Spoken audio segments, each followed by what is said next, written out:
আপনি কি কখনো ভেবে দেখেছেন মালাকুল মউত আজরাইল আলাইহিসসালাম যখন আপনার বা আপনার প্রিয়জনের রুহ নিতে আসেন তখন কি কেউ তা আগে থেকে টের পায়?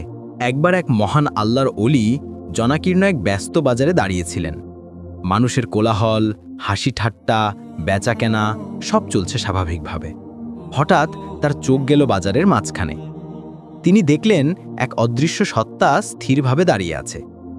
চারপাশের কেউ তাকে দেখছে না, কিন্তু অলির দিব্য দৃষ্টিতে ধরা পড়ল এটা আর কেউ নন, তিনি হলেন মালাকুল মউত হজরত আজরাইল আলাইহিসসালাম। অলি অবাক হয়ে ভাবলেন, ভিড়ের মাঝে এত সুস্থ সবল মানুষের মধ্যে আজরাইল আলাইহিসসালাম কাকে নিতে এসেছেন? কারো শরীরে কোনো রোগের সিগন্যাল নেই, কেউ দুর্বল বা অসুস্থ নয়, সবাই হাসছে, নিজেদের কাজে ব্যস্ত। আজরাইল আলাইহিসসালাম শুধু একজনের দিকে অপলক দৃষ্টিতে তাকিয়ে আছেন।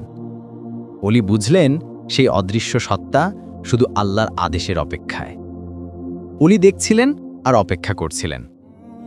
হঠাৎ ভিড়ের মাঝে এক হাসি খুশি দোকানদার, যিনি কিছুক্ষণ আগেও ক্রেতার সাথে কথা বলছিলেন, হঠাৎ বসা অবস্থাতেই মাথা নিচু করে ফেললেন।